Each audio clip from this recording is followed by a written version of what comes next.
Olá, pessoal. Eu fui desafiada pelo Leonardo a compartilhar uma palavra que fosse especial e que tocasse meu coração.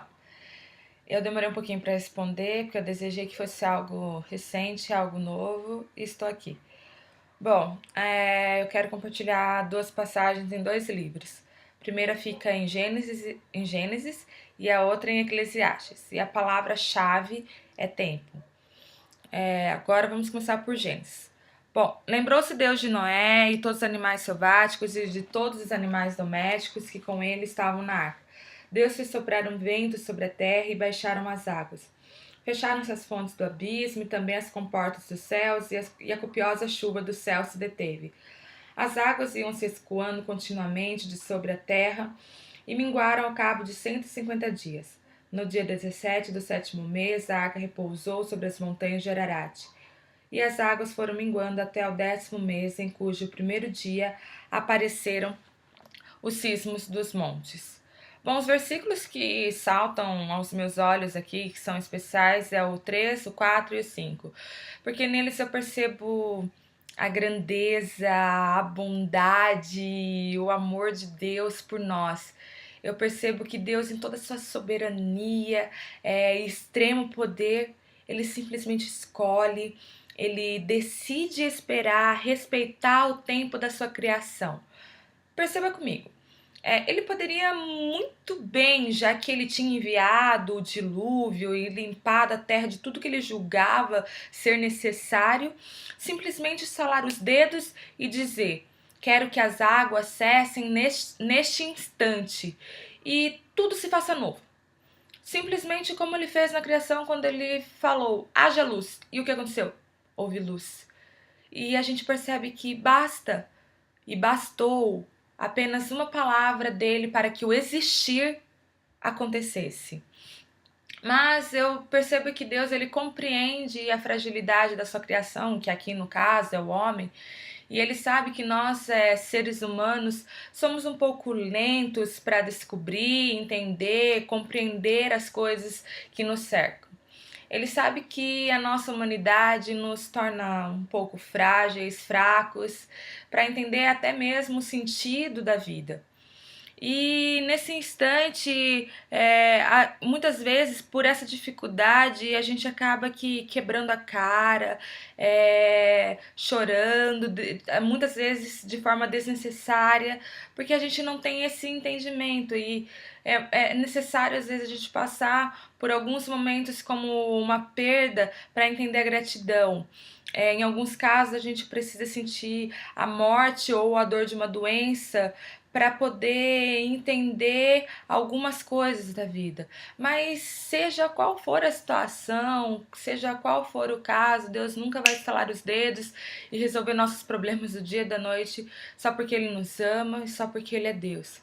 Ele vai deixar com que as águas baixem no seu tempo, ele vai esperar pacientemente a terra secar, o sol nascer novamente, para que assim o cumprimento da sua palavra venha acontecer.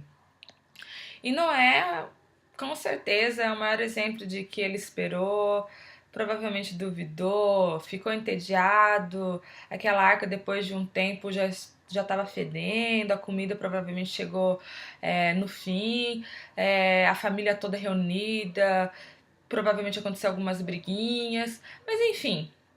O importante é que há uma certeza de que Noé e sua família eles passaram pela fornalha do tempo. E a certeza é que eles saíram daquela arca transformados, totalmente diferentes, com uma nova mente, um novo coração, um entendimento da vida, do amor e até mesmo da pessoa de Deus. E essa experiência, passar pela fornalha do tempo, fez com que eles saíssem totalmente diferentes da forma que eles entraram naquela arca. Em Eclesiastes, eu não vou ler, senão vou tomar muito tempo do vídeo. Salomão, ele fala que tudo tem seu tempo.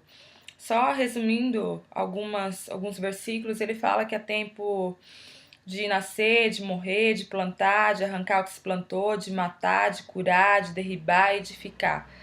E eu tive uma experiência em cima disso. E a minha experiência foi aproximadamente uns 2 anos e meio, quase 3 anos. e foi quando a minha mãe teve um AVC. E antes dela ter esse AVC, ela tinha me chamado, me convidado para ir à casa dela, para passar uns dias. Aí eu fui, depois de uns 2 meses, por conta do trabalho, da faculdade. E assim que passaram-se esses 2 meses, eu visitei, fiquei um dia inteiro com ela. Mas chegando à noite, quando eu fui dar um beijo, um abraço de boa noite, encontrei ela no chão do quarto tendo um AVC.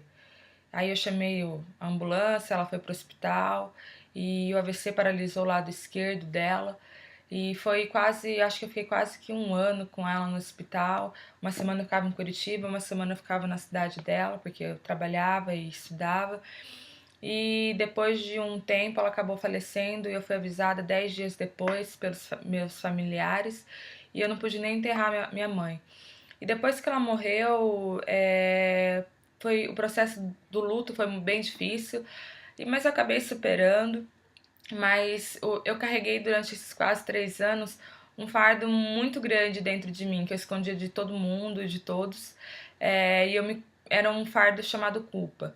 Culpa por ter amado ela pouco, culpa por não ter estado ao lado dela nos momentos complicados e difíceis, culpa porque eu poderia ter dado o meu melhor enquanto ela estava viva e não dei.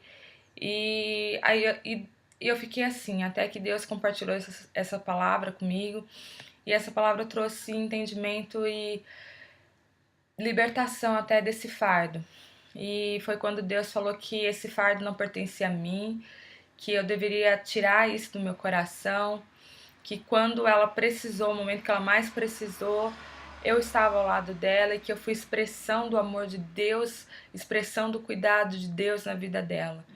E que era para me livrar e viver em paz, seguir em frente, porque era necessário e era tempo. Era o tempo de cura, era o tempo de libertação para mim. Bom, então assim, o que eu desejo transmitir para vocês é que vocês não se esqueçam disso, que tudo tem seu tempo de dor, de cura, de se aproximar, de se afastar.